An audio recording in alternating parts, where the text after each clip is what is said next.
Hello and welcome back to the channel. We're reacting to the UFC Fight Night Kape versus Almabayev. I just watched the fight night. It had a really weird ending. I'm sorry, I just have to set up the stream properly, see if both YouTube and Twitch are working, and then we'll just hop into it. But yeah, it's working. Good. All right. Overall, the card. A lot of decisions, but decent fights overall. As I said before, in my predictions video, kind of weak card. Not the most star power nor ranked fighters. A couple up and comers, a couple undefeated fighters, a couple of prospects, but yeah. When the co-main event is let me check the record. The co-main event is between a guy from 10-6 against a guy who's 9-5.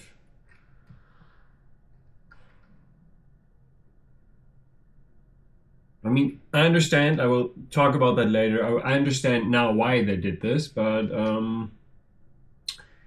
yeah, a weak card if you consider ranking and name power. But fun fights, I have to admit, fun fights. So we dive into it. The first fight that was cancelled, actually, Montaña de la Rosa and Luana Carolina. Carolina had some sort of weigh-in problem and yeah, had to stop cutting. So fight got cancelled. But then the first fight of the evening we had in the flyweight division, we had Charles Johnson versus Ramazan Temirov. I picked Temirov in my prediction, but I thought he would knock him out. And it turned out to be a really good test for Ramazan Temirov, who struggled in the third round because Johnson rallied hard. But he couldn't finish him. So Ramazan Temirov still got the unanimous decision. And Charles Johnson just lost another fight against a really strong fighter. I don't know, maybe they feed him some, maybe now they give him someone who's not all the rage. Maybe someone to settle into his UFC career. Maybe they didn't like him and cut him after this fight, I don't know. Moving on. Women's flyweight division, we had Andrea Lee versus JJ Aldrich. I predicted that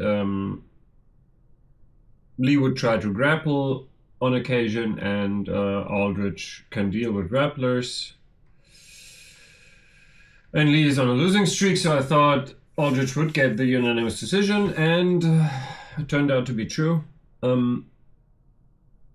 Often during the fight, Lee looked stiff. Lee looked stiff.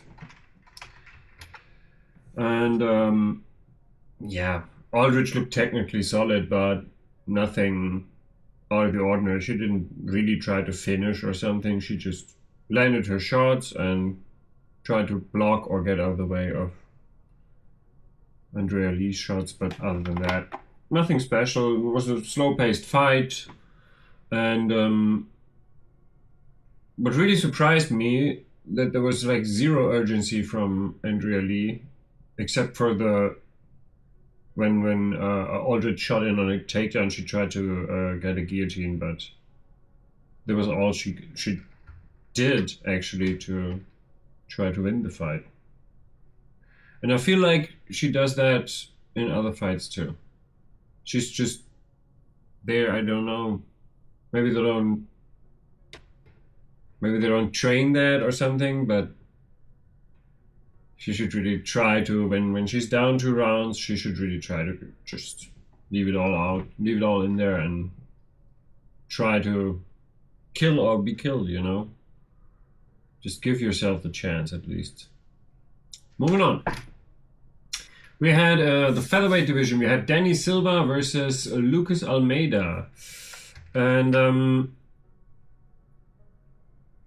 yeah, I thought Almeida would get the TKO, but it didn't turn out that way. I thought Silva looked kind of small. He started really strong in the first round. Almeida ended the round pretty strong, but I still gave the first to Silva. Then Silva showed really great like defensive striking in round 2, and I gave the second to him too. The third, Almeida tried to push the pace more and get something out of it. Unlike Andrea Lee, he really tried to go for the kill, but he couldn't catch him. And yeah, I thought it was a clear 29-28. One judge gave it to Almeida, but he still got the split decision. So split decision for Danny Silva. Moving on. Bantamweight division. We had one of the fights I was really looking forward to. We had it cancelled because Douglas Silva de Andrade was medically not cleared. So John Castaneda had no partner tonight. Sad, because I really was looking forward to this fight. I really enjoy watching Douglas Silva de Andrade's fight, because it really is usually a lot of violence and spectacular shots, I'd say. Like, pretty cool. But no fight tonight. Moving on. Featherweights. We had Ricardo Ramos versus Chepe Mariscal. Or is it Chepe? I think it's Chepe. I thought, hear me out now, I really thought that Ricardo Ramos would give Chepe more and would catch him at some point. He did catch him at a couple of points, but he really did not catch him that cleanly. And Chepe just pushed the pace, and then he pushed the pace some more.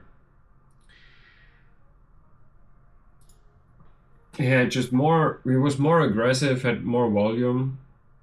And the second round was the worst round, I thought, because Hamas looked overwhelmed and overpowered. Mariscal was just chasing him around all over the place. The third was a little closer, but I still gave it to Mariscal. And I have to say, after this performance, Mariscal looks like a beast. And I'm really looking forward to his next fight. In the end, it was a unanimous decision. Victory, and yeah, I'm expecting good things from Chepe Mariscal. Moving on, we had the heavyweights, Austin Lane versus Mario Pinto. I expected Pinto to get this one done, just because Lane hasn't looked great in the UFC. The first round was really a lot better from Lane. Was kind of herky-jerky all over the place, like threw himself off balance all the time, and was stumbling around a little bit, but he had a lot more activity. I thought he was hitting him with some of his shots, and I think they brought up the stats and said that Pinto was perfect so far with 6 out of 6, but he only fired 6 shots until that spot and until that point. So they really gave him the speech during the rounds, and he came back firing in the second. Lane tried to answer, so it turned out like it looked a little bit like a slugfest, but Pinto was slipping a lot of his punches, was kind of cool to see, and then he hit him. He just hit him with I think a left hook, or was it a right hook? I think it was a left hook, and just knocked him out clean. I'm really glad that he pulled back, because he was diving in for a Dan Henderson, like he was trying to punch, but he had all his weight because he was airborne at at that time, and it was just, it would have been devastating if he hit that shot. But he saw the referee jumping in time and managed to pull the shot, which was lucky for Austin Lane, and good for my conscience as well, and probably for tonight's sleep as well. Moving on. With the main card, welterweights, Danny Barlow versus Sam Patterson.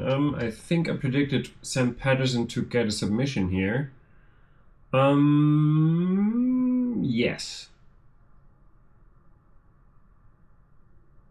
But it turned out differently. Barlow pushed hard. He did a lot to get another early finish. He really hit him also with a lot of good shots. Barlow looked rocked on occasion, but then he planted his feet and just hit him with a beautiful counter shot at one point and had Barlow tumbling backwards, and he followed it up, and it was a vicious knockout by Patterson, but great victory overall. First round knockout for Sam Patterson. Moving on, we had the featherweights once again. We had Haider Hamil versus William Gomis.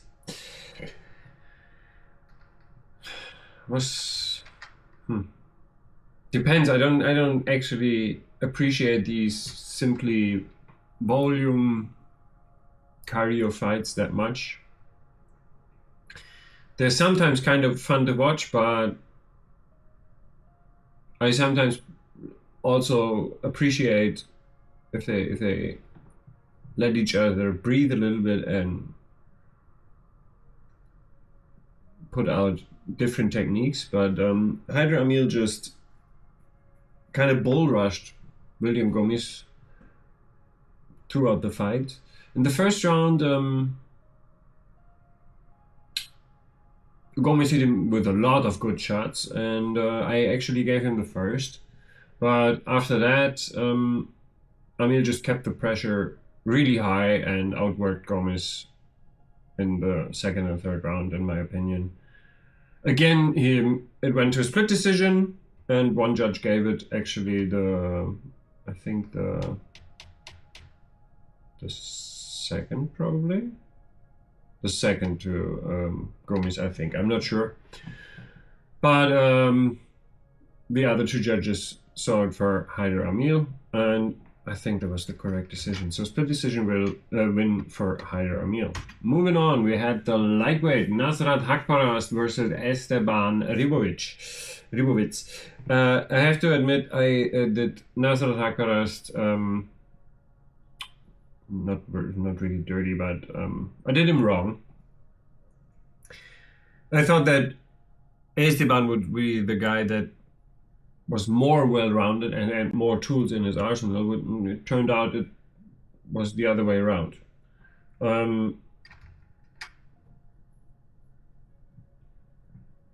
I had, like, in the first round I had Haqparast winning because he was like surgically hitting and striking with him was really like kind of tough to watch for if you're in Ribovitz's corner, because he got hit a lot and he got rocked a couple of times. You saw that. The second round was a lot closer. Ribovitz started to find some success, but still I gave it to Haqparast. The third round, though, was a really strong round for Ribowitz. I'm not sure if he really rocked him with that knee, but he hurt him in a way that he did a lot of damage, and visible damage, and also a kind of damage that Hakparast immediately felt and touched. I think it was a cut underneath his eye. He was bothered by it, but for me it didn't warrant Esteban Lubowitz the win. It was still, after winning 2 rounds, the first 2 rounds should have been a unanimous decision, but it's again was a split decision win for Hakparast.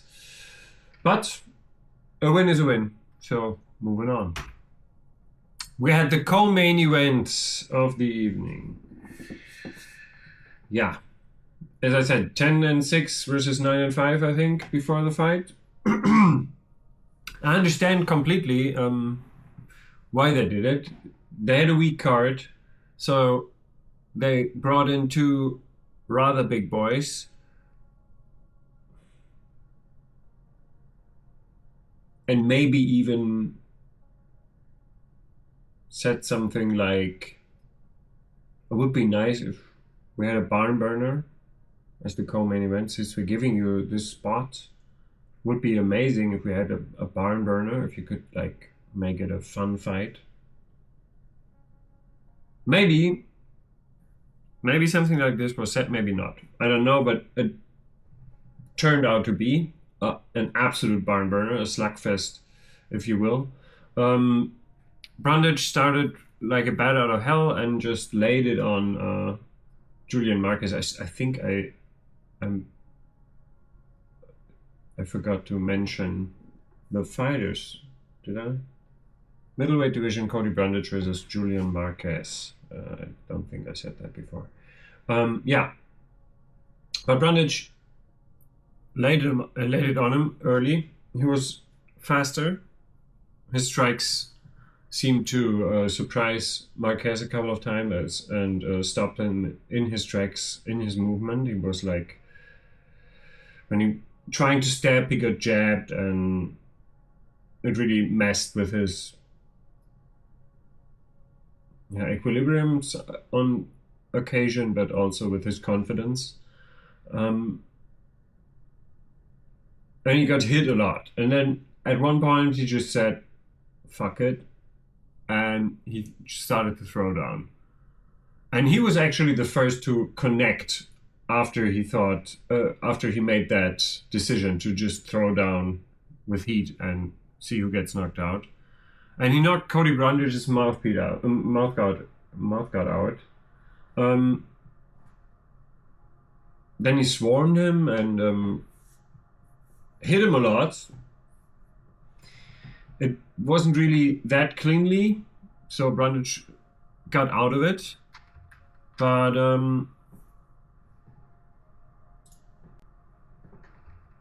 at one point, Brundage landed a counter and knocked Marquez's mouth guard out as well. So they both were without their mouthpiece.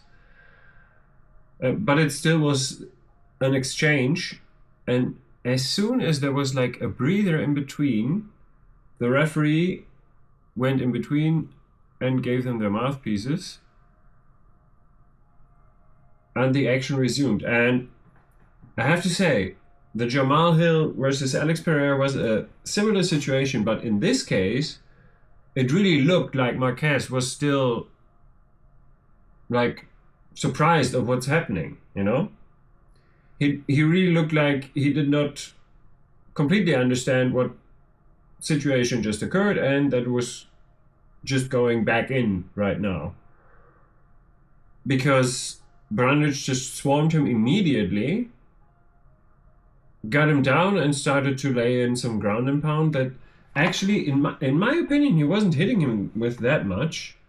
He was actually still going for legs when the fight was stopped. So I really don't understand the stoppage there. I would have understood actually if he stopped it earlier, but the moment to stop the fight was kind of weird. Kind of weird. But the momentum was pointing towards Brundage, so early stoppage or no early stoppage or late stoppage, who knows. It was a TKO for Cody Brundage, as I predicted, by the way. Moving on to the main event of the evening, we had Manel Kape versus Azo Almabayev, and this was also kind of controversial. Kinda. Because in the first round, Manel Kape just dominated on the feet. He hit him with whatever he wanted to hit him, and it looked really powerful. Everything he was throwing looked powerful. So I had the first round, I had Manel Kape winning. They said on the stats, I think they said that it wasn't that far off, but the shots that Manel Kape landed were with much more impact, I think, or I would say.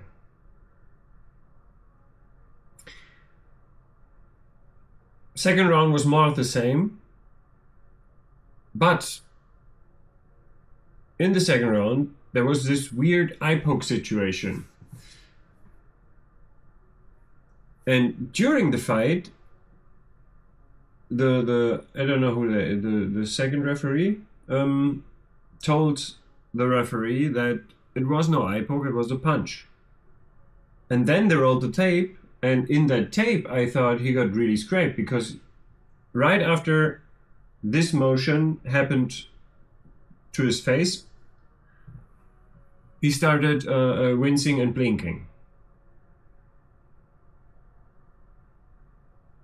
It really looked like he got just like he scraped his eye, like probably maybe even the worst thing that can happen to your eye actually for vision, because if you get some damage on your retina, then everything is blurry. Not your retina, but the lens. Then everything gets blurry, and you see nothing at all. But he managed to recover. He did not get his timeout, as he should have, actually. Yeah. But overall, I gave the second round to Kape. And in the third round, during an exchange, he poked him again, and this time he poked him really, really hard. It was visibly in the eye. He tried to call a timeout. He did this motion, and Beltran did not give him a timeout. So Kape still swarmed him. And then in the exchange, I thought Almabayev was at no point was he out. At some point, at moments it was looking like he was running away. No, it wasn't just looking like it was. He was actually running away. And then he ran into the cage because he probably couldn't see out of the eye that could have warned him of the cage. So he just ran right into it. And soon after it, he just stopped it while he was in on a double leg, I think. It was a weird stoppage. It was weird eye pokes in the second and third round that he did not get his time to recover from. So, yes, a good performance by Manel Kape, but with those eye pokes and the way the fight was stopped, I have to say, Azo Almabayev got screwed tonight. I'm not saying he would have won tonight, but he still had 3 rounds to make it happen.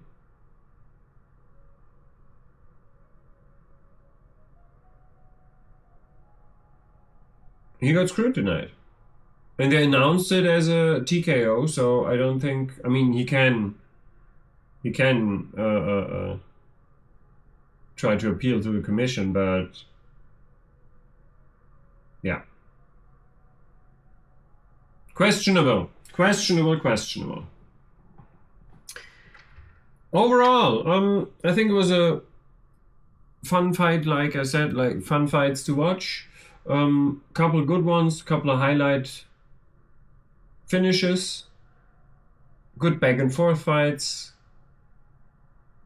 and as I said before, I was a little disappointed by the lack of stars and or ranked fighters. But it is what it is. We had decent fights, so we can't complain. So since it's very late, I'm gonna go to bed. I wish you guys a good night, and I hope to see you soon in the stream. Maybe you will zap in to one of my gaming streams. So see you guys soon. Oh, I have to check this. Yeah. All right. See you guys soon.